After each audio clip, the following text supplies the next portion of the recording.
fear.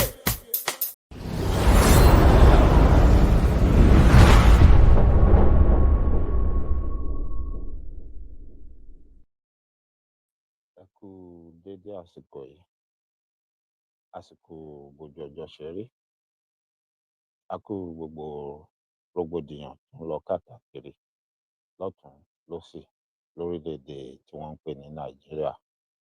Pàápàá jùlọ, a kú ti ìṣẹ̀lẹ̀ tó ṣẹlẹ̀ nílùú Ìbàdàn. Elédùmarè á ṣàánú gbogbo wa. Elédùmarè á dáwọ́ ibi dúró nílẹ̀ Yorùbá, bó tiẹ̀ jẹ́ pé nísìnyí ó ti hàn gbangba sí gbogbo wa pé ilẹ̀ Yorùbá nìkan kọ́, àìsàn àbí òjòjò tó ń ṣògún, Ògún nìkan kọ́, àìsàn tó ń ṣe Abọ́yadé, gbogbo ọlọ́ya ló ń ṣe. Ìgbà tí ìṣẹ̀lẹ̀ tó kọ́kọ́ ṣẹlẹ̀ ní ìlú Ìbàdàn, oríṣiríṣi awuyewuye la gbọ́, oríṣiríṣi èròǹgbà ni oníkálukú la fi síta, oríṣiríṣi èèyàn ló sọ̀rọ̀.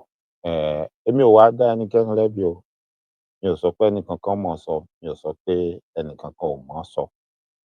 Ṣùgbọ́n ní ìhà tọ̀dọ̀ tèmi, bó ṣe rí lọ́dọ̀ tèmi, mo dúpẹ́ lọ́wọ́ Ọlọ́run ọba Elédùmarè tó ń darí ìrìn àjò wa lórí ìkànnì yìí, tó ti jẹ́ ó tètè yé mi pé ọ̀rọ̀ ta ló kọ́kọ́ gbé ìròyìn jáde, ta ló kọ́kọ́ sọ ọ́, àbí ọ̀rọ̀ à ń wá èrò, àbí a fẹ́ máa ṣe pé káwọn èèyàn kankan lè fẹ́ràn wa, pé òun kọ́ ni kí n máa ṣe ètò lé lórí.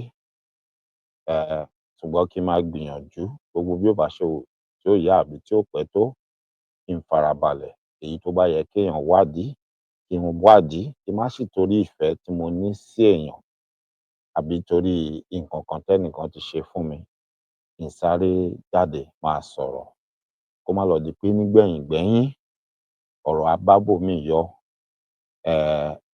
Èèyàn ò wá ní jẹ́ olóòótọ́ èèyàn mọ́ láwùjọ. Lóòótọ́ kò sẹ́ni tó lè káyé já tán, kò sì sẹ́ni tó lè sọ pé gbogbo ìgbà òun fẹ́ tẹ́ ọmọ aráyé lọ́rùn, kò ṣeé ṣe.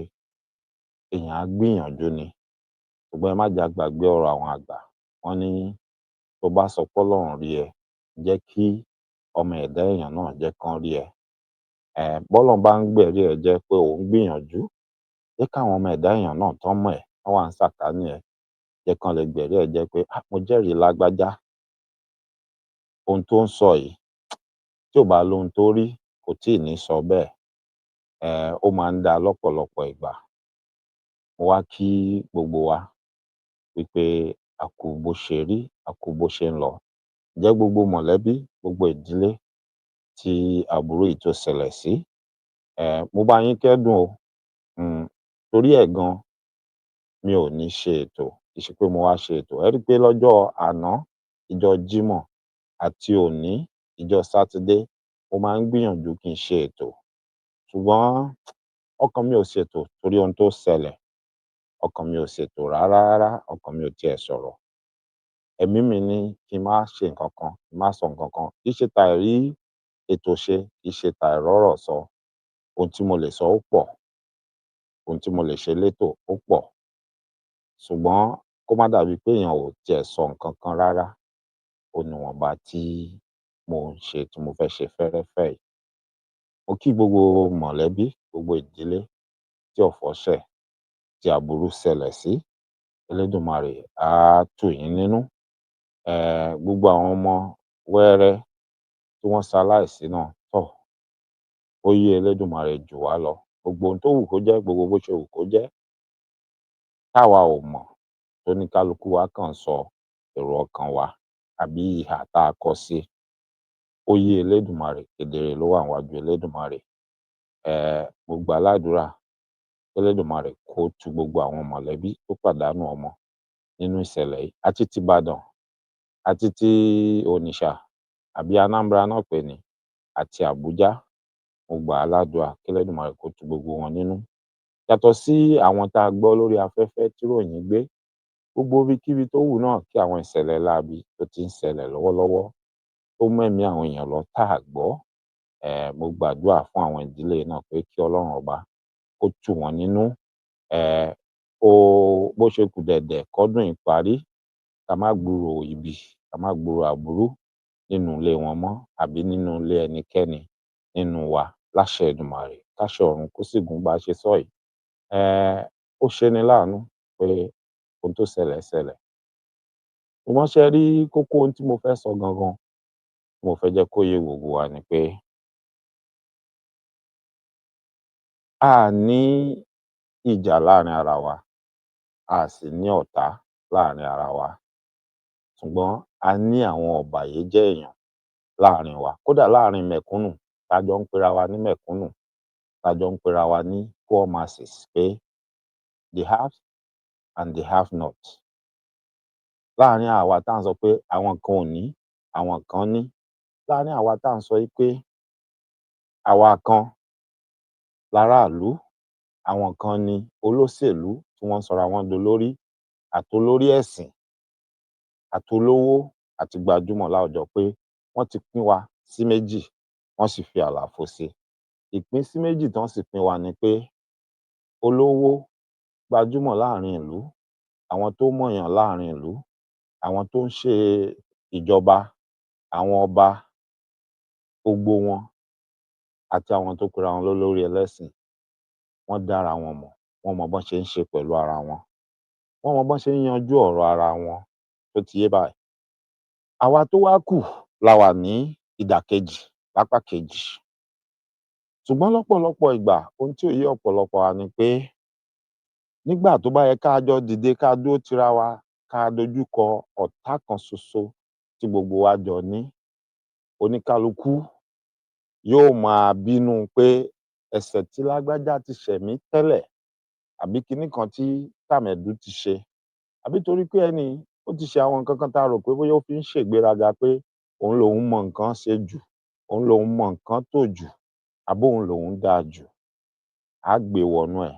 Tá à bá lò yẹn, á gbé ẹ̀sìn wọnú ẹ̀ pé kì í ṣẹlẹ́sìn mi, àbí ẹlẹ́sìn mi ni, mo mọ̀ pé ohun tó ṣe ò dáa, ṣùgbọ́n àní gbà, á yí lọ sọ́nà ẹ̀sìn.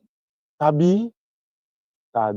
ká gbé wọnú ọ̀rọ̀ olóṣèlú lọ pé ọmọ ẹgbẹ́ òṣèlú wa ni, gbogbo ohun tó wù kó ṣe, gbogbo ohun tó wù kó ṣẹlẹ̀, àní gbà kẹ́ sọ̀rọ̀ sí i. Ṣùgbọ́n tó bá jẹ́ ọmọ ẹgbẹ́ òṣèlú kejì, á faraya tóun náà bá ṣerú nǹkan tẹ́ni yìí ṣe, á sọ pé kò dáa. Kò wá yé wa pé àwa gangan là ń ṣọ̀tá ara wa. Ọmọ iná wa ni wọ́n ń rán síná.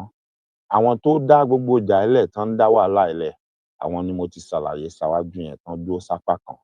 Ṣùgbọ́n wọ́n rí ọ̀pọ̀lọpọ̀ wa gẹ́gẹ́ bí irinṣẹ́, bí ohun èlò àyálò.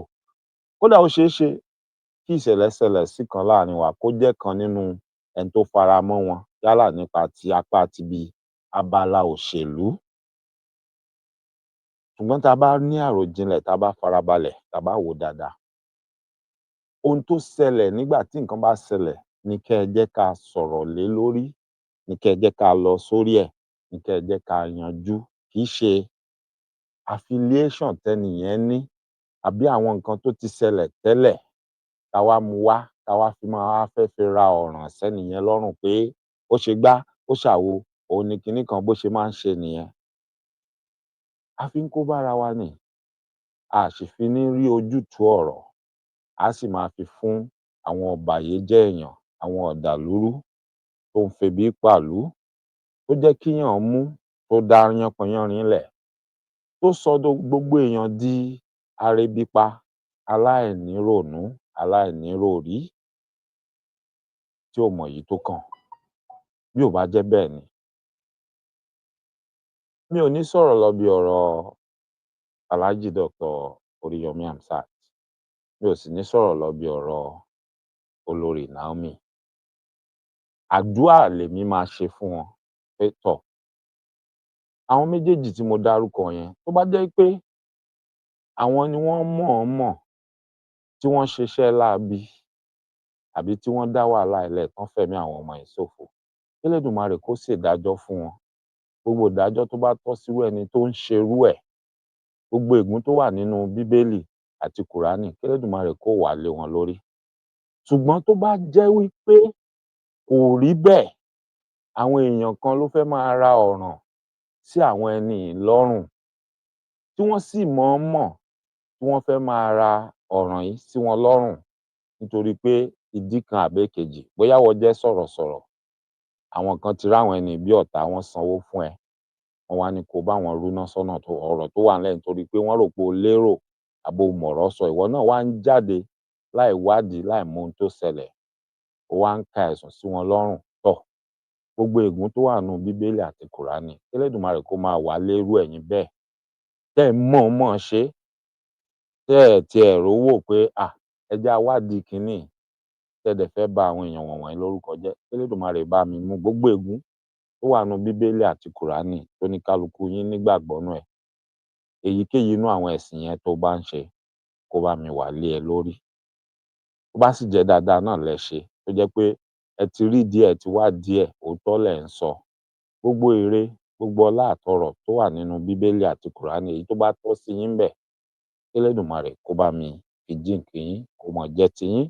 Bákan náà mo ṣé fún Alhaji Dr. Oríyọmí Hamzat àti Olorì Naomi wípé tó bá jẹ́ nínú inú kan, ọkàn kan, pẹ̀lú ìfẹ́ ọmọnìyàn lẹ fi ṣe ohun tẹ́ ẹ ṣe, tẹ́ ẹ̀ léròńgbà aburú, tẹ́ ẹ̀ dẹ̀ ṣe lábẹ́ aburú, tọ́rọ̀ wá já sí bó ṣe já sí yìí. Àbí àwọn kan náà ló tún wá gbọ́ pé ọ̀nà àlùmọ̀kọ́rọ́ ipá àwọn fẹ́ fi bà yín lórúkọ jẹ́, tán wá ṣe nǹkan kan, tán fi dá wàhálà lẹ̀, táráyé fi wá ń porí yín láburú, ṣùgbọ́n ire lẹ̀yin ṣe. Mo gbà á ládùúà, gbogbo iyì, ọlá, ire, ọrọ̀ tó wà nínú Bíbélì àti Kùránì, èyíkéyìí tẹ́nikẹ́ni nínú yín nígbàgbọ́ nínú ẹ̀, k'Elédùmarè kó wá bá mi fi kẹ́ yín, kó fi jíǹkí yín. Oríyọmí Òkìkí ọmọ Ámúsà,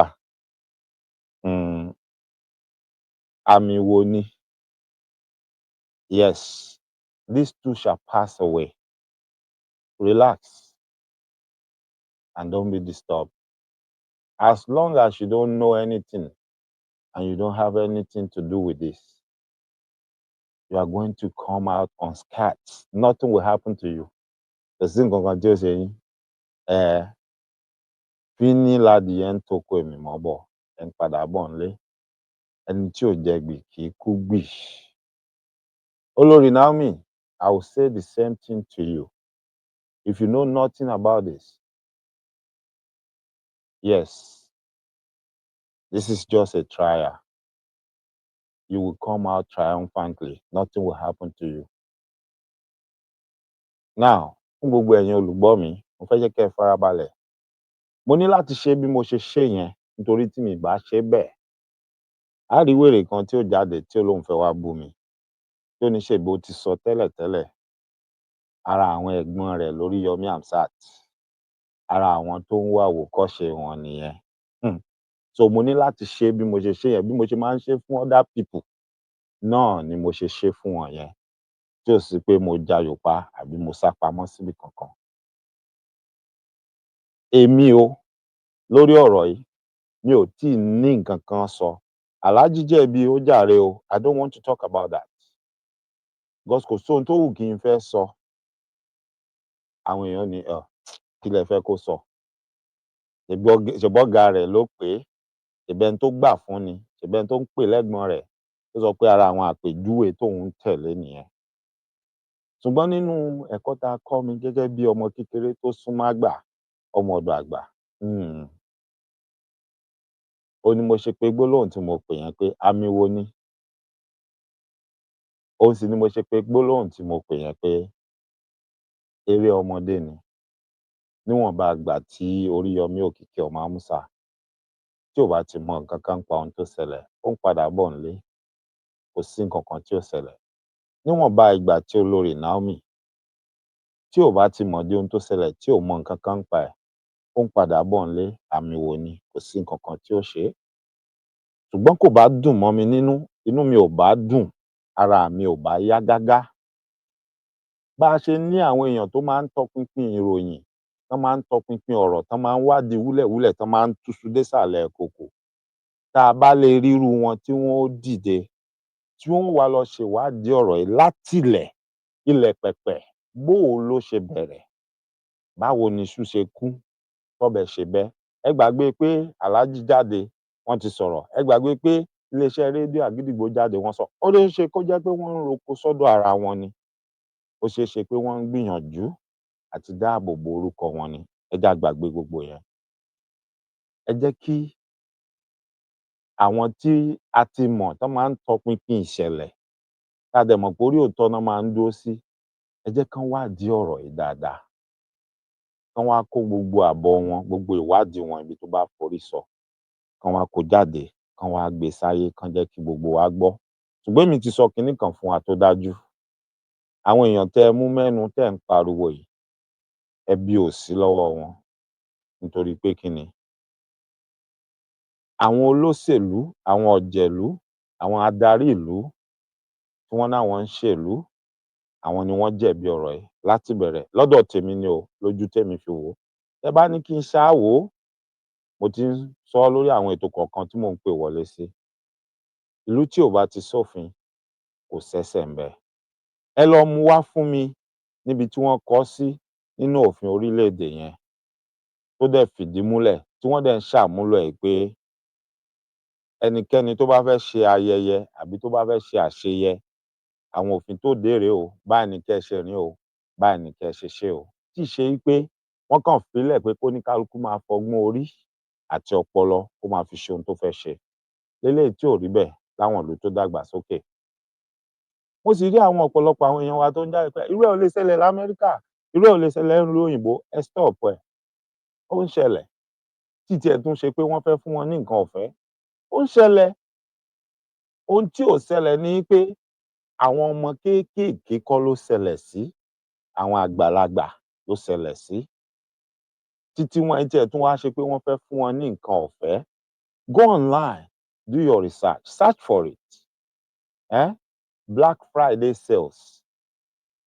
Even last year ńbẹ̀ yẹn, Black Friday sales, nítorí pé níjọ́ yẹn wọ́n ó ta àwọn nǹkan tówó wọn wọ́n, wọ́n ó ta àwọn nǹkan díẹ̀ nínú ẹ̀ lẹ́dínwó, eléyìí tó já sí pé kò ní kárí gbogbo aráàlú. Ìwọ̀nba èyí tán bá kó jáde níjọ́ yẹn tán bá ti tà á tán, ó tán nìyẹn. Ó ṣeé ṣe kówó yẹn tún lọ sókè gọbọi. Eléyìí tó wá já sí pé just like bí ohun tí ẹ gbọ́ yẹn pé àwọn kan lọ sùn síbẹ̀ yẹn mọ́jú, àwọn kan sùn sẹ́nu ọ̀nà ibẹ̀ yẹn mọ́jú. Àtọdún tí mo ti dé Amẹ́ríkà ni mo ti mọ̀ pé ẹ wo PlayStation géèmù tán ń play yẹn lásán. Ìgbà tí PlayStation 1 jáde, mo rántí dáadáa. Mo mọye èèyàn tó wá sùn sí ẹnu ọ̀nà store tí mo ti ń ṣiṣẹ́ ńgbà yẹn, tí mò ń bi wọ́n pé kí ló dé táwọn èèyàn mú blanket nínú òtútù tí wọ́n wá da blanket bora, wọ́n wá sùn síbí. Wọ́n wá ń sọ fún mi pé ṣé mi ò mọ̀ pé torí Black Friday ni, pé wọ́n ń dúró pé tán bá ti ṣílẹ̀kùn. Ìjọ́ yẹn gan wọ́n ń warn mi, wọ́n ní tán bá ti ṣílẹ̀kùn kí n má ṣàyà gbàǹgbà, kí n má dúró sọ́nà o, pé kí n yà kúrò lọ́nà àbí kí n lọ wábi dúró sí. Wípé torí wọn ò ní ríyàn, wọ́n lè tìyàn lulẹ̀, ohunkóhun ló lè ṣẹlẹ̀. Ẹ ní mo parọ́, ẹ lọ orí ẹ̀rọ ayélujára, ẹ Google, ẹ wo ohun tó ṣẹlẹ̀ ní last year. One Walmart worker, ara àwọn tó to nǹkan táwọn èèyàn fẹ́ rà kalẹ̀, tó ṣílẹ̀kùn fún wọn tí wọ́n fi wọlé. Bọ́n ṣe rọ́ wọlé báyìí, wọ́n tẹ̀ pa ni. Àìmọye èèyàn ló ṣèṣe ńbẹ̀ tí wọ́n tán gbẹ̀yìn sọ́spítù tí wọ́n lọ tọ́jú wọn. Kí ni mo ṣe ń sọ eléyìí? Torí àwa tá à ń jáde ta ní irú ẹ̀ ò lè ṣẹlẹ̀ l'Amẹ́ríkà, irú ẹ̀ ò lè ṣẹlẹ̀ lókè òkun. Ó lè ṣẹlẹ̀, but kò lè ṣẹlẹ̀ sí ọmọdé. Kí nìdí ẹ̀ tí ò fi lè ṣẹlẹ̀ sọ́mọdé? Òun ni kẹ́ ẹ bi mí pé ó yá ṣáá wò ó, Dr. Mike Ọlá. Ìdí ni pé òfin ti wà tó de ọ̀pọ̀lọpọ̀ nǹkan. Àlọ́mọ tó o bí sẹ̀, ọmọ tó o bí, ọmọ ọdún 12, ọmọ ọdún 13, wọn ò bí ẹ dáa kó o fi í lẹ̀ kó máa dá rìn lọ ní títì. Bọ́lọ́pàá bá rí i, tọ́lọ́pàá bá dá a dúró tó ní àwọn ò bí ẹ̀ dá, tán wá realize pé ó ń dá rìn lọ ibi tó ti ń rìn bọ̀ yìí, kì í ṣe pé bóyá ọmọ jáde nulé, ó fẹ́ mú nǹkan ńta, ó fẹ́ wọlé. Ẹ̀yin òbí tẹ́ ẹ bí, ẹ dáràn, ẹ ṣẹ̀wọ̀n, ẹ ṣẹjọ́ níbi tí òfin tiwọn le dé. Kódà ẹ ẹ̀ tún lè dá fi wọ́n sínú ilé. Tẹ́ ẹ bá fi wọ́n sínú ilé tẹ́ ẹ lẹ́ fẹ́ sáré lọ ibìkan, ẹ máa gbàdúrà kí nǹkan kan má ṣẹlẹ̀. Kí aládùúgbò má ti pe ọlọ́pàá pé nǹkan kan ń ṣẹlẹ̀ nínú ilé yẹn, kọ́lọ́pàá wá dé kán wá rí i pé ẹ dá fi àwọn ọmọ yẹn sínú ilé. ìwọ òbí tó bá ṣe bẹ́ẹ̀ ó dáràn. Òfin wọn ni oníkálùkù sì ti mọ̀ pé bófin wọn ṣe rí nìyẹn. So ìwọ tó bá ti wá mọ̀ pé o ò fẹ́ dọ̀daràn, o ò fẹ́ dẹlẹ́wọ̀n, o ò fẹ́ ṣẹ̀wọ̀n, o ò ní dánrú ẹ̀ wò lásà. Not to talk wípé wọ́n wá ní wọ́n ń pín kinní kan ńbìkan, wàá wá kẹ́sẹ̀ lẹ́sẹ̀, wàá wá káwọn ọmọ kéékèèké underage yálà ò ń kó wọn lọ fúnra ẹni àbo kó wọn lé èèyàn kan lọ́wọ́ pé kó bá ẹ kó o lọ. Ò ń dá wàhálà síra ẹ lọ́rùn, ó ti mọ̀. Moreover, àwọn ìlú tá a tún wá ń sọ yìí, ìjọba wọn ò ní fi irú ààyè yẹn lẹ̀ débi pé èèyàn kan wá ní òun fẹ́ fúnyàn ní nǹkan ọ̀fẹ́ táwọn èèyàn ó wá rọ́ lọ síbẹ̀. Ìjọba ló ń ṣètò gbogbo irú nǹkan bẹ́yẹn. Ọlọ́dani tó bá fẹ́ ṣe é, wọ́n ti mọ ibi tí wọ́n máa channel ẹ̀ lọ nítorí pé ìdálùú níṣèlú, nínú òfin, nínú ìṣètò ìlú wọn ná ti ṣe gbogbo ẹ̀ síbẹ̀. Òun ni irú aburú yẹn ni ò fi lè ṣẹlẹ̀. Wọ́n ṣe òfin wọn débi wípé gbogbo ohun tó ń jọ mọ́ bíi pé a fẹ́ kọ́ ilé ìtajà, a fẹ́ kọ́ ilé epo, a fẹ́ kọ́ ibi ìgbafẹ́ park, a fẹ́ kọ́ ibi táwọn èèyàn ti lè wá máa ṣe àjọyọ̀ tí ó jẹ́ inú ilé bíi hall, event center. Wọ́n máa ń zone ẹ̀, á ní zone. O ò kàn lè dédé wò sùnsùnsùn ńsìnyí kó kàn lọ ralẹ̀ síbi tó wù ẹ́, kó wá lo fẹ́ kọ́lé epo síbẹ̀. Ìjọba máa sọ fún ẹ tíbẹ̀ yẹn ò bá ń ṣe commercial area tó jẹ́ pé ilé gbígbé lásán ná fẹ́ kó wà lágbègbè yẹn, tílé epo bá wà, wọ́n fẹ́ kó tó bíi 4 or 5 miles, wọ́n á sọ fún ẹ pé o ò lè kọ́lé epo síbí, ilé la fẹ́ kán kọ́ síbí, a dẹ̀ fẹ́ lépo ńbẹ̀. Iléèwé àwọn ọmọ la fẹ́ kán kọ́ síbí, ṣo wá rí sàkání ibi tí wọ́n ó kọ́léèwé àwọn ọmọ sí, a à fẹ́ lépo ńbẹ̀. Rìn jìnnà, mú bíi máìlì 3 sísàlẹ̀ àbí 4 sísàlẹ̀, ibẹ̀ lo ti lè rílẹ̀ tó kọ́lé epo sí. Òfin ti wà, àgbékalẹ̀ ti wà. Kò wá sí bó o ṣe lówó tó, kò sí bó o ṣe mọ̀yàn tó, o ò lè bend law yẹn.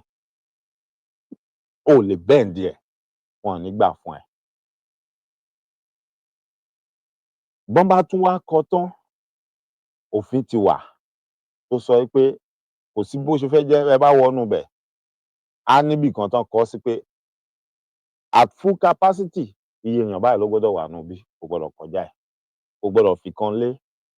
That's based on bí wọ́n ṣe construct ibẹ̀ yẹn bọ́n ṣe ṣé.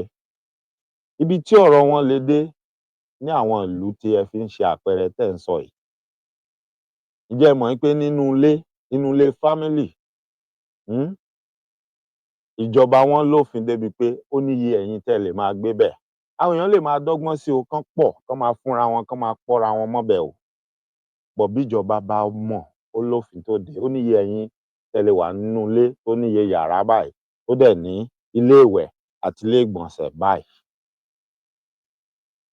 Ǹjẹ́ ẹ mọ̀ wípé láwọn ìlú tí ọ̀pọ̀lọpọ̀ fi ń ṣe àpẹẹrẹ yìí,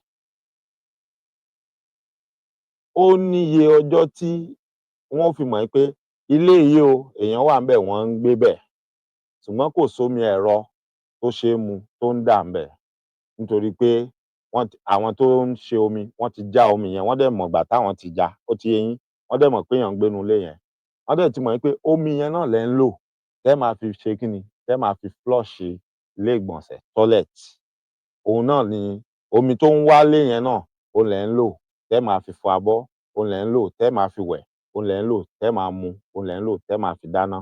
Tọ́n bá wá mọ̀ wípé ilé yẹn wà occupied, àwọn èèyàn ń gbébẹ̀, wọ́n ń wọlé, wọ́n ń jáde, tó fi mọ́ iná mọ̀nàmọ́ná, ẹ jẹ́ á wá sọ pé ó wá fẹ́ ṣáfírí, ẹ ẹ̀ rówó sanwó iná, ẹ ẹ̀ rówó sanwó omi, wọ́n máa wádìí àwọn tó ń gbénú ilé yẹn, wọ́n máa fẹ́ mọ̀ pé okay báwo ná ṣe ń ṣe é?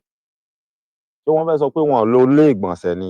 Wọn ò ní dúró di ìgbà táwọn ẹni yẹn máa dá àrùn àbí wàhálà lẹ̀ sádùúgbò, àbí tí wọ́n ó wá di pé wọ́n ó láwọn ń dọ́gbọ́n, wọ́n ń ṣe ìgbọ̀nsẹ̀ sínú kinní kan, wọ́n á lọ ń jù ú káàkiri. Rárá, wọ́n máa wá warn wọn nínú ilé yẹn pé bẹ́ẹ̀ bá ṣe nǹkan báyìí títí ìgbà báyìí, a máa tilé yìí pa, a máa lé yín jáde nínú ibẹ̀. Mo sọ̀rọ̀ kan ní àìpẹ́ yìí nínú ọdún yìí náà ni. Mo ní ó ní inú ọgbà ilé ìtajà kan tó tóbi ńgbà kan l'Amẹ́ríkà yìí. Mo ní wọ́n tì í pa for many years tó wà ńbẹ̀. Ìgbà tí mo dé Amẹ́ríkà, very big place, ẹni tó bá mọ Atlanta dáadáa, they call it Shannon shopping mall. Shannon shopping mall. Ibẹ̀ ńsìnyí wọ́n ti sọ di movie studio, ibi tí wọ́n ti ń ṣe fíìmù, because àwọn tó ń ṣe movie ni wọ́n padà wá rabẹ̀. Wọ́n wá sọ di movie studio tán ti ń ṣe ara àwọn irú àwọn movie tẹ́ ń wò káàkiri tí wọ́n ń ṣe l'Amẹ́ríkà. But kó tó dìgbà yẹn, shopping mall ni ńláńlá tá a ti ra nǹkan nínú ibẹ̀ rí dáadáa. Even à ń gba driver's license nínú ibẹ̀, which means ìjọba náà tún rent space ńbẹ̀ fún àwọn tó ń ṣiṣẹ́ ní ẹ̀ka ibi tán ti ń gba driver license. But ẹ wo bí shopping mall yẹn ṣe tóbi tó, ẹ wo bí wọ́n ṣe lórúkọ tó fi jẹ́ pé ìjọba náà tún rent ọ́fíìsì ńbẹ̀. Ìgbà tó di pé àwọn tán ní tí wọ́n ń run ẹ̀, wọn ò sanwó omi mọ́, tómi ò dà ńbẹ̀ mọ́, wọ́n ti shopping mall yẹn pa. Wọ́n ní kí everybody kángára, ìjọba gan kángára driver license office. Wọ́n kángára wọn kúrò ńbẹ̀, everybody kúrò ńbẹ̀. Wọ́n ti bẹ̀ pa tó jẹ́ pé he was sitting there for many years. Mo rántí ńgbà yẹn when my father-in-law came tí wọ́n rí bẹ̀, wọ́n ní ṣé wọ́n fẹ́ tà á ni? Wípé kí n bá wọn wádìí, àwọn ò ní mind láti invest owó síbẹ̀. Orí ìwádìí yẹn la wà tí nǹkan kan ṣẹlẹ̀. But that same shopping mall yẹn ńsìnyí, òun ló ti di movie studio. Wọ́n padà tà á fáwọn míì, àwọn míì yẹn wá túbẹ̀ ṣe. Wọ́n wó gbogbo shopping mall yẹn, movie studio ni wọ́n kọ́ síbẹ̀. Bọ́n ṣe ń ṣe ńbí nìyẹn. Nínú òfin ni, nínú àgbékalẹ̀ ni. Ẹ jẹ́ kémi àti yín bira wa léèrè, àwọn tán ní shopping mall tó tóbi bẹ́yẹn, ṣé ẹ rò pé wọn ò ní mọ̀yàn tó wà nínú government? Ṣé ẹ rò pé wọn ò ní owó tán lè fi bribe èèyàn? But you see, òfin títí wọn lòfin títí wọn ń jẹ́. Tó bá ti bọ́ sí stage bíi pé wọ́n execute òfin yẹn, kò sẹ́ni tó fẹ́ mọ̀, kò sí nǹkan tó fẹ́ ṣe. Nobody will listen to you. Bọ́n ṣe ń ṣe nìyẹn. Ọ̀dọ̀ wa ni èèyàn kan ó mọ̀ọ́mọ̀ yóò lọ ṣàṣemáṣe, yóò ṣe nǹkan tí ò dáa. Yóò wá máa bẹ̀bẹ̀, yóò ní I beg you in the name of Allah, I beg you in the name of Jesus. Ó dẹ̀ expect pé kó overlook nǹkan tí ò dáa tóun ṣe yẹn, tó jẹ́ pé Jesus himself will not subscribe to that. Jesus did not teach you that. Tó jẹ́ pé Muhammad himself will not subscribe to that. Muhammad did not teach you that, if I'm right, because I don't know much about that religion. I can only talk about the one I knew, which is Christianity. Jesus didn't teach you to do that. And stop using Eshu's name. Pé iṣẹ́ Èṣù ni. Eshu didn't do that. And Eshu did not send you to do anything. Àwa ni a máa mọ̀ọ́mọ̀ ṣe nǹkan tí ò dáa, tí wàhálà bá wá délẹ̀. Àwa ni ẹ má bínú, iṣẹ́ Èṣù ni. No, you did what you did, knowing that the end result could be whatever it is. But you just didn't care. Àwa la nìyẹn. Jẹ́ kọ́lọ́pàá Amẹ́ríkà mú ẹ, wọ́n bá bí ẹ dáa kó sọ fún pé please, I beg you in Jesus' name. Gbọ́ nǹkan tó máa sọ fún ẹ. Tí ò bá háàdì kún ẹ̀sùn ẹ pé o tún ń bẹ̀ òun fọlọ́run kàn lọ́rùn, o fẹ́ fún òun ní bribe, dúpẹ́ lọ́wọ́ orí ẹ̀. Àwa la gbé gbogbo àwọn nǹkan rándan-ràndan báyìí lórí. Àwọn tán mú wá fún wa, tá rò pé àwòkọ́ṣe wọn là ń ṣe. They don't do all these things we are doing. Òfin wọn ó lágbára ju Bíbélì wọn lọ. Òótọ́ ọ̀rọ̀ ni mo sọ fún yín yẹn. Òfin wọn ó lágbára ju Kùránì wọn lọ. Yes, in America, a man can swear by the Bible or the Quran. But let me tell you one fact. If for any reason that person gets in trouble, the day and the moment they put that person under oath, tó gbé ọwọ́ lé constitution wọn, which is their law, in which it is written pé if you ever tell them any lie after swearing to that oath, on that constitution, and they find out that you lied, wọ́n ti establish ẹ̀ṣẹ̀ tó ṣẹ̀ àti ìjìyà tó wà fún. That is why you will see even their president, when they have done something bad or something wrong, and they are asking them and they are denying it, the day and moment They are brought in to testify, and their hand is being placed on that constitution. They let them know, they will remind them, you are now under oath. Then they will start asking them questions. They expect them to say the truth. Because telling a lie, and then somebody now turns around and bring out evidence, say what he said was a lie. It doesn't matter if he's a president or not. Lying under oath, they don't play with it. I'm not saying lying after swearing with the Bible or the Quran. No. Lying under oath after swearing with their constitution, which tells you constitution wọn ó lágbára ju ìwé ẹ̀sìn kankan lọ lọ́dọ̀ tiwọn. Àwọn èèyàn tá là ń copy nìyẹn, right? Àwọn èèyàn tá là ń copy nìyẹn. Number one, àwa ò tiẹ̀ ní òfin. Ibi tá a bá tún ti ṣe ayédèrú tá a la gbófin kalẹ̀ pa lófin, we don't follow those laws. The only time we do follow the laws are tó bá ti jẹ́ ọmọ mẹ̀kúnnù, tó bá ti jẹ́ ẹni tí ò mọ̀yàn, tó bá ti jẹ́ ẹni tá a fẹ́ fìyà jẹ. Bó bá jẹ́ ìkan nínú àwọn tán pera wọn lólórí ni, àbí tó mọ̀ kan nínú àwọn tán pera wọn lólórí, àbí tó jẹ́ olóṣèlú tó lórúkọ, tó jẹ́ olówó, tó jẹ́ gbajúmọ̀ láwùjọ, àbí tó jẹ́ olórí ẹlẹ́sìn láti inú ìjọ tó wù kó jẹ́, láti inú ẹ̀sìn tó wù kó jẹ́, wọ́n mọ bọ́n ṣe máa dọwọ́ bò mọ́lẹ̀ tí nǹkan kan ò ní ṣẹlẹ̀.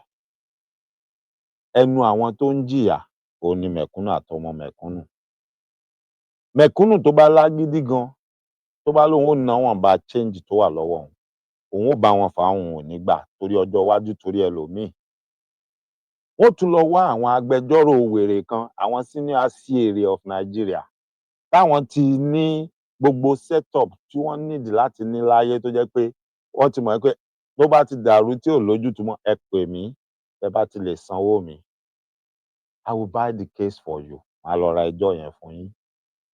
Nígbà tówó bá fi exchange ọwọ́ tí wọ́n fún adájọ́ ń tiẹ̀, tí wọ́n fún gbogbo àwọn tó yẹ kán fún lówó. Kódà kí ilé ẹjọ́ méjì ti dájọ́ pé bó ṣe rí nìyẹn, wọ́n máa gbé dé ẹlẹ́ẹ̀kẹta yẹn máa ní kò rí bẹ́ẹ̀. Wọ́n á dẹ̀ perfect ẹjọ́ yẹn ńbẹ̀, wọ́n á ṣe débi pé aláre ó sì padà wá jẹ̀bi. Wọ́n tún wá máa ní kó tún wá sanwó ìtanràn, kó tún máa bẹ̀bẹ̀. Ara irú ẹ̀ lẹ rí tí Délé Fárótìmí tó ń tọ́ka sí, tó ń tú àṣírí. Ara ohun tí wọ́n ń sọ òun náà lẹ rí tó ṣì ń play out yẹn. Ara irú ẹ̀ lẹ rí táwọn wèrè amukun mẹ́kọ aláìníròrí kan rò pé àwọn lè máa bú baba ńlá baba oníbaba, àwọn lè máa bú ìyáláyà ìyá oníyá láti àìmọye ọdún sẹ́yìn. Ṣùgbọ́n nígbà tí Talọ́lọ́run jáde, just within 1 year tó fọ́n fùrọ̀ ìyáláyà wọn tó fi ti baba wọn le, kí lẹ rí tí wọ́n ṣe? Wọ́n lo ọgbọ́n àlùmọ̀kọ́rọ́yí, wọ́n lo èèyàn mímọ̀, wọ́n lo gbogbo ohun tí wọ́n ní, wọ́n gbé e, wọ́n fi ṣe ẹlẹ́yà, wọ́n fi ń ṣẹ̀sín. Kò jálè o, kò pààyàn o. Ojú èmi àtẹ̀yin náà ṣe kó handcuff sí lọ́wọ́ tán kó sí lẹ́sẹ̀ tí wọ́n ń gbé sínú Black Maria. Láàárín wa náà la ti ráwọn tó ń sọ pé that sounds right, nítorí pé àwọn ò fojú wò pé wọ́n ń fìyà jẹ lọ́nà àìtọ́. Àwọn ti ọ̀rọ̀ ẹ̀sìn bọ̀. You see? Ṣé ẹ rí pé ibi tí mo ti bẹ̀rẹ̀ mo mú yín padà wọbẹ̀ lọ pé mo mọ ohun tí mò ń sọ, kò dàrú mọ́ mi lójú. Ọ̀rọ̀ àwọn aláàjì tó wà ńlẹ̀ ńsìn, mo ti ráwọn kan wọn ò sọ̀rọ̀ síbi tọ́rọ̀ wà mọ́. Ọ̀rọ̀ ẹ̀ṣẹ̀ tí aláàjì àbí Queen Naomi tó ti ṣe àwọn tẹ́lẹ̀ òun làwọn gbé wá sínú ọ̀rọ̀ yìí, tí wọ́n fẹ́ máa fi ṣe pé wọ́n jẹ̀bi àbáwọn náà ṣe gbá náà ṣàwo. Ó ní mo ṣe ní kò bá dùn mọ́ èmi nínú tá a bá rí àwọn neutral bodies. Ẹ jẹ́ á gbàgbé ohun táláàjì sọ, ẹ jẹ́ á gbàgbé nǹkan tí rédíò Àgídìgbo sọ, ẹ jẹ́ á gbàgbé ohun tí Queen Naomi bá ń sọ báyìí. Let a neutral body, an investigative journalist tá a ti mọ̀ tó lórúkọ, tí ò ní wà bias, let them go out there and do their findings and then do a presentation for all of us pé ohun tó really take place ní. Àtìgbà wo náà ti léròńgbà ètò yìí? Ta ló mọ̀ ńpa ẹ̀? Ta ló gba họ́ọ̀lù àbí center ibi tán ń lò yẹn? Báwo ni iṣu ṣe kú tọ́bẹ̀ bẹ́? Okay, kí ni róòlù ẹni yìí? Kí ni róòlù ẹni yìí? Kí ni róòlù ẹni yìí? A gbọ́dọ̀ kọ́kọ́ yọ oró kúrò nínú òróǹro ná. Ẹ jẹ́ ká yọ òróǹro tó wà nínú ẹran tó wà ńlẹ̀ yìí ẹ jẹ́ ká yọ́ kúrò kóróǹro má padà wá lọ fọ́ mọ́ ẹran tí gbogbo ẹ̀ ò ní ṣeé jẹ. Ẹ dẹ̀ jẹ́ ká máa rántí pé ẹ̀mí àwọn èèyàn kan ti ṣòfò. Ọ̀rọ̀ yìí ò ṣe ọ̀rọ̀ pé á wá máa lò ó láti jèrè ọ̀rọ̀ lára ẹni tá a rò pé a fẹ́ sọ̀rọ̀ sí tẹ́lẹ̀. No. A lè rẹ́lòmíì tó ní wọn ò nítara nǹkan kan. Jẹ́ n sọ fún ẹ, ẹni tó bá mọ̀ mí, béèyàn bá kú má expect pé ó máa rómi lójú mi o. I don't care bẹ́niyẹn ṣe súnmọ́ mi tó. Torí omi ojú tèmi tó bá máa jáde, Elédùmarè ló mọ̀gbà tó máa jáde. Mi ì ní control over ẹ̀. Ìyẹn ò wá já sí pé kò dùn mí. Ìyẹn ò já sí pé mi ò nítara. Bémi ṣe rí nìyẹn. Èèyàn tó súnmọ́ mi pẹ́kípẹ́kí ó ti ṣaláìsí rí tó jẹ́ pé ẹlòmíì ń wò mí bíi pé kò tiẹ̀ sunkún. But Elédùmarè mọ̀ pé àwọn tó ń wò mí yẹn pé kò sunkún yẹn kò dùn wọ́n tó mi, kò ká wọn lára tó mi látinú wá. Ṣùgbọ́n ìṣẹ̀dá tèmi nìyẹn. Ṣó wá rí bí mo ṣe wà yìí, jẹ́ n jókòó jẹ́ kí n máa wo fíìmù kan kó jẹ́ fíìmù tó ń ṣèyàn láàánú. Bóyá nǹkan kan wá ṣẹlẹ̀ síyàn kan ńbẹ̀, bóyá tèmi náà ti pass through irú ẹ̀ rí àbí tí mo mọ̀yàn tó pass through irú ẹ̀ rí, ó wá look real sí mi. Láìsẹ́ni tó nà mí, láìsóhun tó ṣe mí, omi lè máa dà sùrùsù lójú mi. Èèyàn ò kú o, fíìmù ni o, ṣùgbọ́n fíìmù yẹn ó ti hit so close to home. Ó ti jọ mọ́ bí ohun tí mo ti là kọjá rí àbóhun tí mo mọ̀yàn kan téèyàn yẹn ti là kọjá rí. Kò sẹ́ni tí ó nà mí, kò sẹ́ni tí ó fi nǹkan kan ṣe mí tómi ó fi máa jáde lójú mi. Mo lè máa fi style, kí n máa fi system, kí n máa fi nù ún kẹ́ ẹ mọ́ mọ̀, ṣùgbọ́n mò ń sunkún, omi ó sì jáde. Kì í sì ṣèmi ni mò ń control ẹ̀. For me, it is natural. So, má expect pé bí ìwọ ṣe nítara tí nǹkan bá ṣẹlẹ̀ lẹlòmíì ṣe máa nítara. Ọ̀tọ̀ọ̀tọ̀ la wáyé, ọ̀tọ̀ọ̀tọ̀ la ṣẹ̀dá wa. Àmọ́ ohun tó jà jù tó ṣe kókó, ọ̀rọ̀ tó ṣẹlẹ̀ yìí, ìjọba ló ní gbogbo ẹ̀bi. Àpẹẹrẹ máa jẹ́ mi ìṣó, ẹ̀rí máa jẹ́ mi ìṣó pé ìjọba ló lẹ̀bi. Òun nìmíì tún ti ṣẹlẹ̀ ní Àbújá, nìmíì tún ti ṣẹlẹ̀ ní ṣónìṣà náà pé àb'Anambra. Àpẹẹrẹ àtẹ̀rí máa jẹ́ mi nìṣó nìyẹn wípé ìlú yẹn ò létò, kò lófin. Tó bá létò, tó bá lófin, then tán bá ń tọ́jú aráàlú, gbogbo irú nǹkan báyìí ò ní máa ṣẹlẹ̀. Gbogbo irú nǹkan báyìí ò ní máa ṣẹlẹ̀. Àìwá parapọ̀ ká máa fohùn ṣọ̀kan ká máa sòótọ́ ọ̀rọ̀ tó jẹ́ pé ọ̀pọ̀lọpọ̀ wa ìlara torí pé à ń gbèjà ẹnìkan àbí à ń jà fún ẹgbẹ́ òṣèlú ta nífẹ̀ẹ́ sí àbá ń jà fẹ́sìn ta nífẹ̀ẹ́ sí la máa ń gbé wọ gbogbo nǹkan. Á wá máa fún àwọn amukumẹ́kọ olórí burúkú ọ̀bàyéjẹ́ èèyàn wọ̀nwọ̀nyí, á máa fún wọn láǹfààní láti máa mú wa lẹ́yọ kọ̀ọ̀kan láti máa fìyà jẹ wá. Àwọn tí wọ́n ní wọ́n ti pè lọ s'Ábùjá àbí tán ti arrest ńsìnyí, ẹ bira yín léèrè. Kí ni wọ́n ní kán wá ṣe l'Ábùjá? Kí ni wọ́n fẹ́ ṣe fún wọn? They are just looking for somebody to blame for their own inadequacies,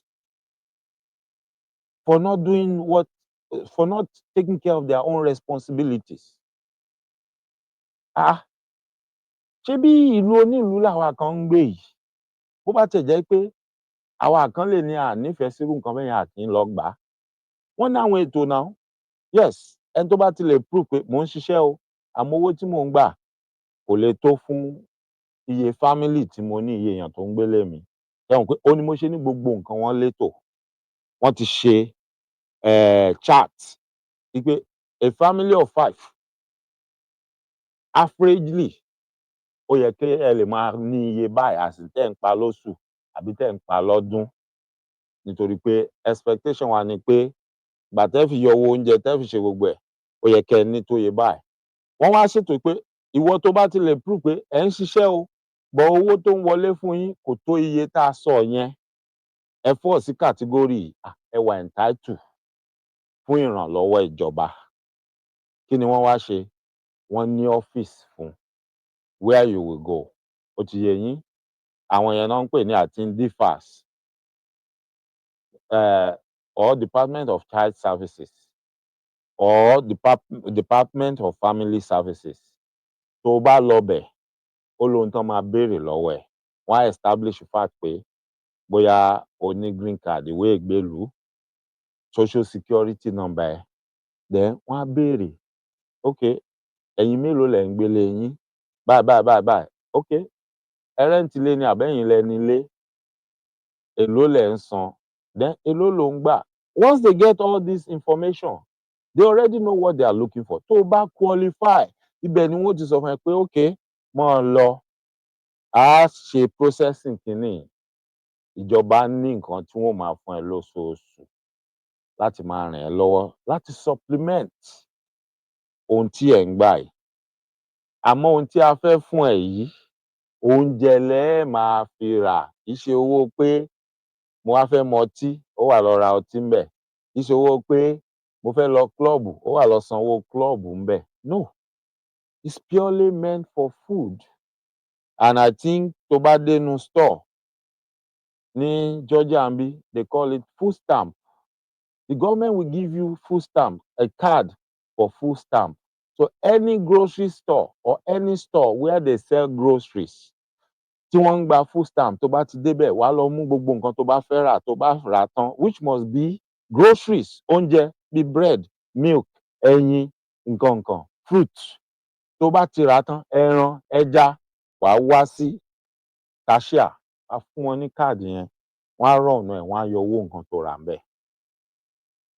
But it's mainly for groceries, oúnjẹ. Ìjọba ò fún ẹ lówó láti lọ ra sìgá. Ìjọba ò fún ẹ lówó láti lọ ra ọtí.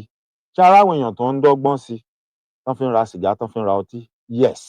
Ṣùgbọ́n òfin ti wà tó dè é. Tán bá gbá wọn mú, ẹ̀wọ̀n ni.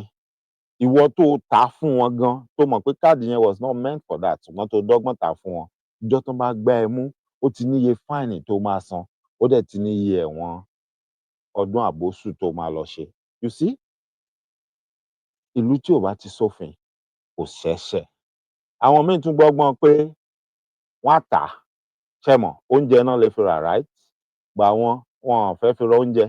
Owó tí wọ́n fi ra ọtí àbí tí wọ́n fi lọ wọlé, tí wọ́n fi lọ club, àbí wọ́n lẹ́nìkan ń bọ̀ wá kọrin níbìkan, àwọn fẹ́ lọ wò ó, wọn ò dẹ̀ lówó. Wọ́n ó wá máa wá ẹni tó fẹ́ lọ sí store, tó fẹ́ lọ ra grocery. Wọ́n lè pàdé ẹ̀ lẹ́nu store gan, kán sọ fún ẹ pé ṣo fẹ́ ra nǹkan nínú ilé ni? Kó má worry, àwọn ní food stamp card. Ṣùgbọ́n àwọn need owó. Àwọn ready. Tó bá jẹ́ nǹkan $100 lo rà, kó fi káàdì àwọn san, kó wá fún àwọn ní half owó yẹn. Kì í dẹ̀ ṣe eléyìí tí mo sọ yìí, kì í ṣe Àfìkó nìkan ló ń ṣe o. Even funfun ìlú yìí wọ́n ń ṣe é, tí mo ti rí wọn dáadáa, tí ì ṣe pé wọ́n ní. Ó ti yé yín pé buy whatever you want to buy and give me half of whatever you spend on my card. Mo kàn need cash yẹn ni. Ẹlòmíì nínú wọn, oògùn olóró, egbòogi olóró ló fẹ́ lọ fi rà. Ó sì ti mọ̀ pé òun ò lè fi káàdì yẹn rà á. Ẹ wo ibi tí ọmọ ẹ̀dá èèyàn tá a tún gbọ́n dé. Ṣùgbọ́n ìjọba àwọn ṣáà ti ṣètò yẹn síbẹ̀ pé okay, a fẹ́ gbọ́ pé ebi ló ń pa ẹ́ àbí ìyà ló ń jẹ ẹ́. A fẹ́ kó lọ máa tọrọ. A ti mọ̀ yí pé calculation wa pé averagely for an average family, you should be making this much. If you are not making this much, there is going to be a problem. So for whatever remains, we are going to make up for it. We are going to complement it by giving you food stamp. You see? Then wọ́n tún ní other program náà. Eléyìí tó bá ti ètò ìwòsàn tó bá lọ, wọ́n ní lẹ́gbẹ̀ẹ́ kan. Eléyìí tí mo tún sọ, ọ̀tọ̀ tún ní ti àwọn àgbàlagbà o, àwọn arúgbó, tá ń pè ní elderly. Ọ̀tọ̀ tún nìyẹn o. This one is just on family basis. You see? Wọ́n ní gbogbo ètò yìí. Ǹjẹ́ àwa tiẹ̀ ní nǹkan kan tó jẹ mọ́ báyìí? Even àwọn bàbá wa tán ṣiṣẹ́ gan, tán retire, ṣé wọ́n rówó retirement wọn gbà débi tí a sọ pé wọ́n ní program fún elderly people? Kò sí nǹkan tó jọ bẹ́ẹ̀ níbi táwa ti wá. And when you talk about money, when you talk about resources, we have it in more abundance ju gbogbo àwọn ìlú tá à ń sọ tí wọ́n létò yìí lọ. Ǹjẹ́ tí wàá rí kankan nu sẹ́nétọ̀ yín tí wọ́n rófin ṣe àbí tí wọ́n gbé àbádòfin, ohun tí ó mú gbogbo nǹkan yìí, tí ó mú ṣẹlẹ̀, tí ó mú wáyé? Ǹjẹ́ tí rí kankan nu wọn tó gbé jáde? àbí tó sọ̀rọ̀ nípa ẹ̀. Now, the little freedom tẹ́ ní lẹ́nu ọjọ́ mẹ́ta yìí tẹ́ fi ń expose wọn, tẹ́ fi ń bá wọn jà, which is the social media, where we can disperse news, where we can spread verified news and expose their wrongdoings. Òun ni wọ́n ń ṣe ètò lé lórí tí wọ́n fẹ́ gbófin kalẹ̀ láti gag àti láti seal ẹnu gbogbo wa. Then ẹni tó bá ti sọ̀rọ̀ nínú wa tó bá ti kàn wọ́n léwo, tó tú àṣírí wọn, tó sọ ibi tí ìkòkò ọbẹ̀ wọn wà àti bí wọ́n ṣe ń fọwọ́ lágbá gbogbo wa lójú, wọ́n á pọwọ́ pọ̀, wọ́n á ní kán gbé kán lọ tì mọ́lé like Dele Farotimi. I said it and I will keep saying it. Mi ní pẹ́ round up ohun tí mò ń ṣe yìí. Ọmọ tí wọ́n tì mọ́lé nítorí ẹdìyẹ lọ́sàn-án, a dúpẹ́, wọ́n ní gọ́fúnà ti ní kán fílẹ̀, a gbọ́ pọ́n ti fílẹ̀. Náà ní ẹnujọ́ mẹ́ta yìí, mò ń gbọ́ wọ́n ní adájọ́ tó dájọ́ fọ́mọ yẹn, wọ́n ló jáde ó sọ̀rọ̀ sọ pé kì í ṣe ohun tí ó ṣẹlẹ̀ lohun tí wọ́n wá sọ fún wa. Wípé ẹjọ́ tí ọlọ́pàá gbé wá síwájú òun, ohun tán lọ́mọ yẹn ṣe, wípé adigunjalè, agbébọn, pé òun àtọ̀rẹ́ ẹ̀ wọ́n gbébọn, wọ́n lọ jalè, pé wọn ò dẹ̀ ṣẹ̀ṣẹ̀ máa jalè. Wọ́n dárúkọ àwọn ìlú kan lọ́ṣùn wípé wọ́n ń jalè ńbẹ̀, wọ́n ń fìbọn, wọ́n fi ń jalè ni wọ́n mú wọn, pé òun ló jẹ́ kí wọ́n dájọ́ ikú fún un. Now, I'm not saying that's the truth, but you see, ohun tá à ń sọ leléyìí. Ọlọ́pàá lè jókòó kán kọ nǹkan tó wù wọ́n sórí record, kán falsify ẹ̀, kán gbé lọ wájú adájọ́. Inú mi dùn péjọ́ tí Ìyálájé ń ṣètò, bàbá wa bàbá Ṣọlá tí ìtàn pè wọlé, wọ́n ti sọ something relevant to that, pé adájọ́ tó dájọ́ yẹn ó lè má jẹ́ ẹjọ́ adìyẹ náà gbé déwájú ẹ̀. Now, àwọn òbí ẹni tó jáde tí wọ́n pariwo tán ní ọ̀rọ̀ adìyẹ ni, èmi gbà pẹ̀lú wọn pé òótọ́ ọ̀rọ̀ ni wọ́n sọ yẹn. But you see, tá bá fa gbùrùgbùrù á fagbó, that issue calls for investigation. Ọ̀rọ̀ yẹn ò yẹ kó lọ bẹ́ẹ̀.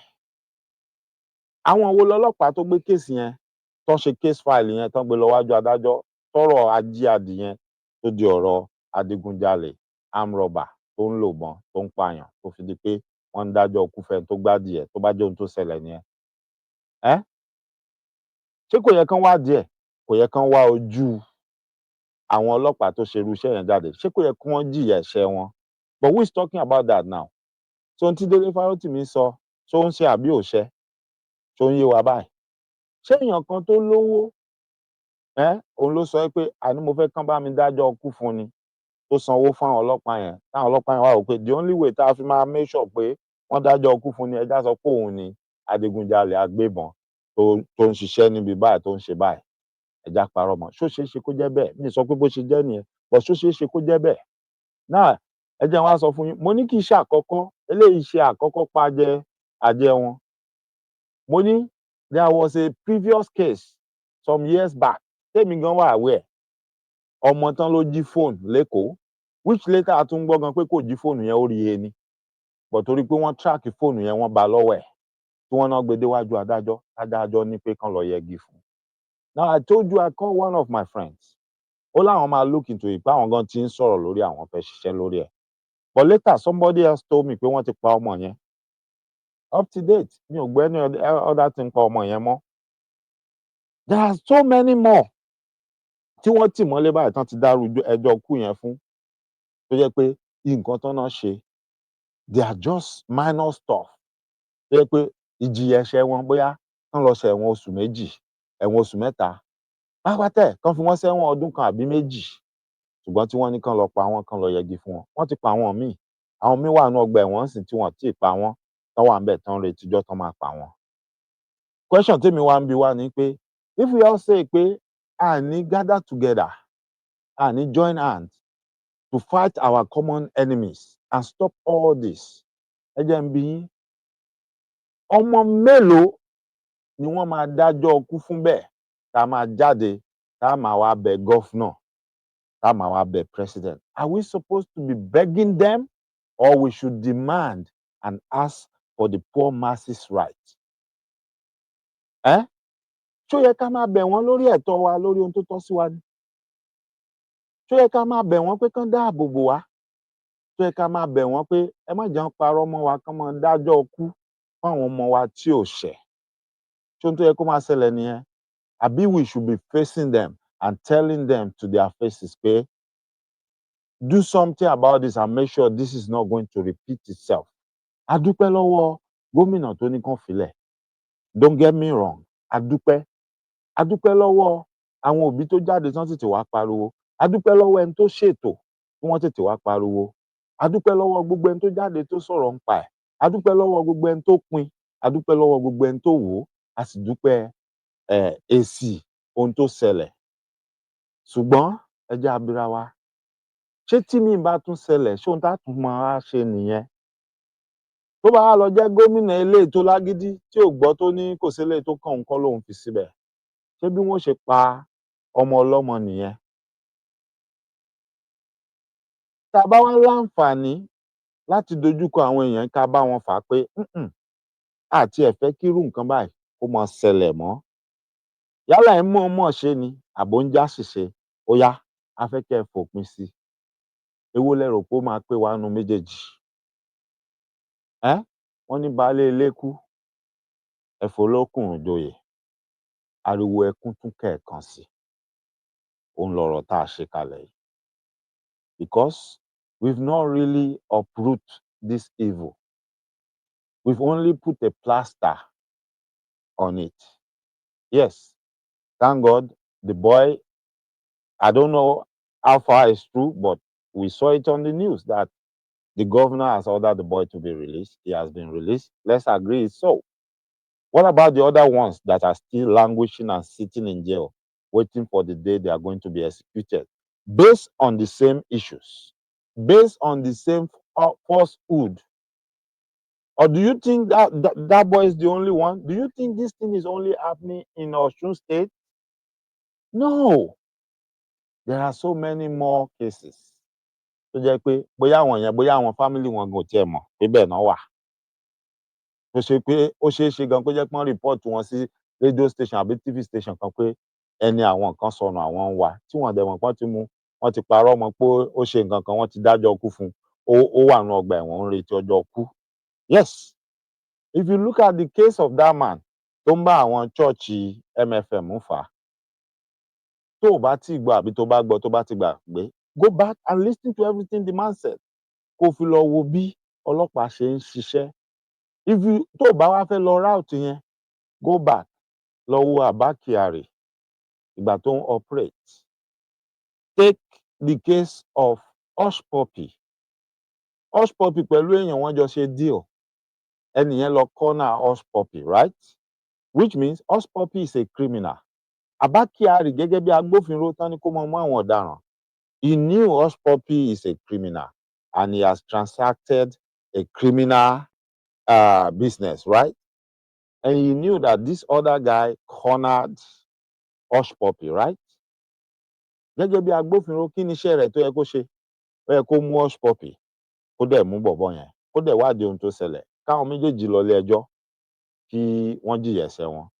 But òun gba owó lọ́wọ́ Hush Puppy ọ̀daràn. Ó wá mú ẹni tí Hush Puppy sọ pé ó gbá òun lójú àbó fẹ́ gbẹ̀yìn bẹbọ jẹ́ fóun. Ó mú, ó lọ jù ú sínú túbú. Ṣé ẹ mọ̀ pé títí tó fi bọ̀bọ́ yẹn sínú túbú, tí wọ́n ṣe ju bọ̀bọ́ yẹn lẹ̀, ṣé ẹ mọ̀ pé wọ́n gbé bọ̀bọ́ yẹn dé ilé ẹjọ́?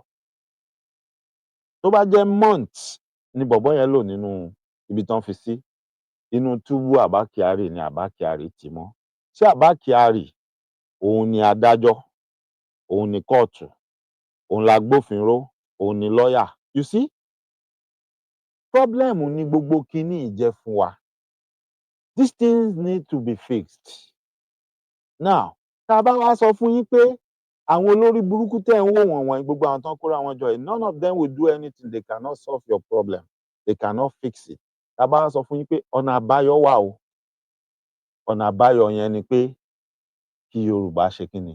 Kó dá dúró, kó dá lọ lọ́tọ̀. Ẹ má sọ fún wa pé orí wa ò pé mọ́. Ẹ má wò wá bíi pé a mọ ohun tá à ń ṣe mọ́. Ẹ̀yin náà ẹ jókòó ẹ reason. How do we dig ourselves out of this hole?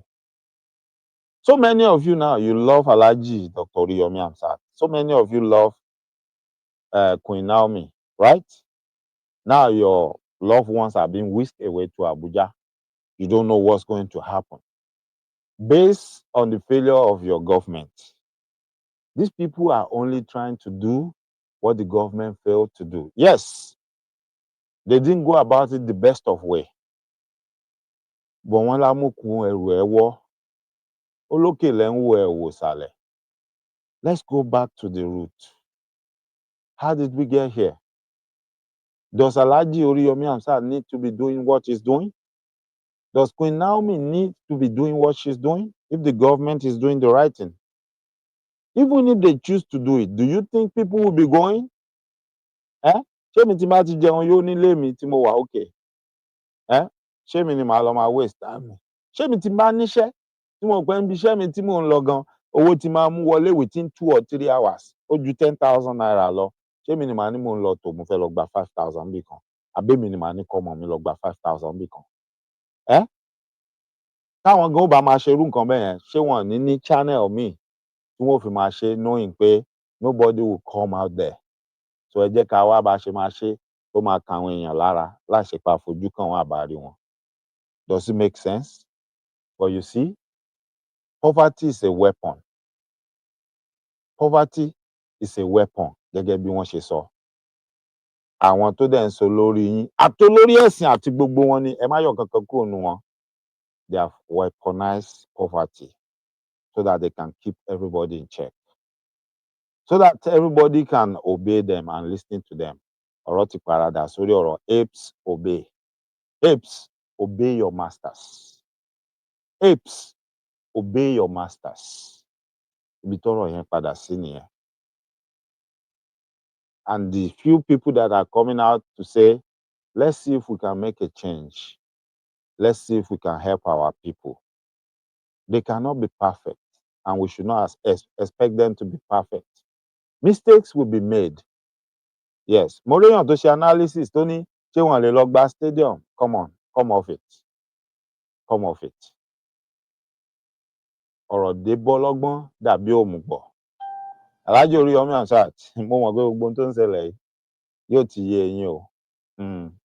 Yóò ti yé eyín. Ọlọ́run má jẹ́ káyé mú wa. A ní ṣubú fọ̀tayọ̀. Gbogbo ẹni tó bá sì ṣubú lágbára Ọlọ́run láṣẹ̀dùmá, wọ́n ó dìde. Wọ́n ó dìde láyọ̀ àtàlàáfíà. Orúkọ rere tó ní kálukú yín tẹ́ ti ní, tẹ́ ti gbé kalẹ̀ kò ní bàjẹ́ láṣẹ Èdùmàrè. Ìwọ tó bá létí tá fi ń gbọ́rọ̀ lọ́nà tó dáa, gbọ́ ọ̀rọ̀ mi dáadáa o. Nínú gbogbo ohun tí mo wá sọ, n ò wá jà f'Alhaji Oriyomi o. I'm not going to fight for him. Elédùmarè á jà fún wọn. Torí kò sóhun tí mo fẹ́ sọ tí mo fẹ́ fi jà fún wọn tí ọmọ aráyé ò ní sọ pé ó ń gbè lẹ́yìn ẹ̀gbọ́n rẹ̀ ni. Ṣèbó ti sọ pé ìkan nínú àwọn àwòkọ́ṣe òun nìyẹn. Ṣèbó ti sọ pé ẹ̀gbọ́n òun ni. So mi ì ní wá sọ̀rọ̀ lọ ibi tí ẹ expect yẹn. But inú mi á dùn tá bá lè ráwọn tí ó wádìí ọ̀rọ̀ yìí lọ́nà tó tọ́ àti tó yẹ, tí wọ́n fi ìwádìí òtítọ́ tí wọ́n fìdí ẹ̀ múlẹ̀, tí wọ́n sì sọ fún wa bí iṣu ṣe kú, bọ́bẹ̀ ṣe bẹ́. Kò bá ti dáa jù. Kò bá ti dáa jù ju wípé oníkálukú kàn máa sọ nǹkan tó wù ú, tá máa ba àwọn ẹni ẹlẹ́ni lórúkọ jẹ́, tá máa sọ ohun tójú wa ò tó. Èmi ò sọ pé báyìí ló rí, báyìí kọ́ ló rí. Gẹ́gẹ́ bí ohun tí a sì ti sọ fémi nínú ẹ̀mí. Bó bá lóhun tí mo rò pó ṣẹlẹ̀ gan àbí tí mo rí, kò gba ẹnu mi láti sọ. Fi fún mi láti wá jáde máa wá sọ. Ṣùgbọ́n k'Ọlọ́run máa ṣọ́ wa lọ́wọ́ ẹni tó ń ṣọ́ni. Tá ò ṣọ́. Àṣà bàbá wa olórin kan ni. Ẹ mọ̀ pé mi fẹ́ràn àwọn orin àwọn àgbàlagbà, orin ayé ijọ́un. Ó ní ayé ọmọ ayé, èèyàn ọmọ èèyàn. Báyé bá ṣèyàn tán, wọn á tún fìkà àbámọ̀ bọnu. Ayé bẹ bá dagbọ́n ẹ má ta mí. Ayé bẹ bá dodò ẹ má mà gbé mi lọ. Elédùmarè á ran gbogbo wa lọ́wọ́. Á dilé àti ọ̀nà gbogbo wa mú. A ní ṣubú fọ̀tayọ̀. màá máa gbà ládùúrà ní gbogbo ìgbà. Ẹ̀yin olólùfẹ́ mi ẹ sì mọ̀, mo ní àrídùnnú làwọn ọmọ wa jẹ́ fún wa, wọn ò ní di àrísunkún fún wa. Ohun tó ń pa wá láyọ̀, tó ń pa wá lẹ́rìn-ín lórí ọmọ, kò ní pa wá lẹ́kún láṣẹ Èdùmàrè. Ọmọ aráyé ò ní bọ́ bàtà ọ̀fọ̀ sẹ́nu ọ̀nà wa o, wọn ò ní fọwọ́ burúkú lé èmi àtẹ̀yin léjìká, ayé ò dẹ̀ ní fọmọ dá wa lágara. Àní bá láburú olórí burúkú èèyàn, àní bá wọn tò papọ̀. Ẹni táyé fẹ́ fìyà jẹ, ẹni táyé fẹ́ fara wọn hàn, Elédùmarè ò ní jẹ́ a bá wọn rìnrìn àjò nígbà táyé bá fẹ́ fara hàn wọ́n. Gbogbo ìdílé tí ìṣẹ̀lẹ̀ ṣẹlẹ̀ sí, táburú ṣẹlẹ̀ sí, mo tún gbà ládùúrà k'Ọlọ́run ọba kó tù yín nínú, k'Ọlọ́run ọba kó tù yín nínú, ká má gbúròó aburú lọ́dẹ yín mọ́. Àwa tó kù náà ká má gbúròó aburú lọ́dẹ ẹnìkankan. Títí dìgbà tá a bá pàdé nígbà tí Elédùmarè bá ní ara mi ó balẹ̀, màá lè jáde, màá lè máa ṣètò. Èmi ọmọ yín, àbúrò yín, Dr. Mike Ọlá. Ifágúgú yín kan báyìí, eégún jẹ́ mí. Ọmọ wọn lódò ọwá, ọmọ atakìtì lórí ìrókò, ọmọ afẹnu gbégbá ẹbọ. Èmi lọmọ òjíwìjíwì fọwọ́ bẹ́gún tẹ́lẹ̀. Mò ń kí gbogbo wa pé ká tún ríra láyọ̀, ká pàdé láyọ̀. Ẹ ṣeun gan.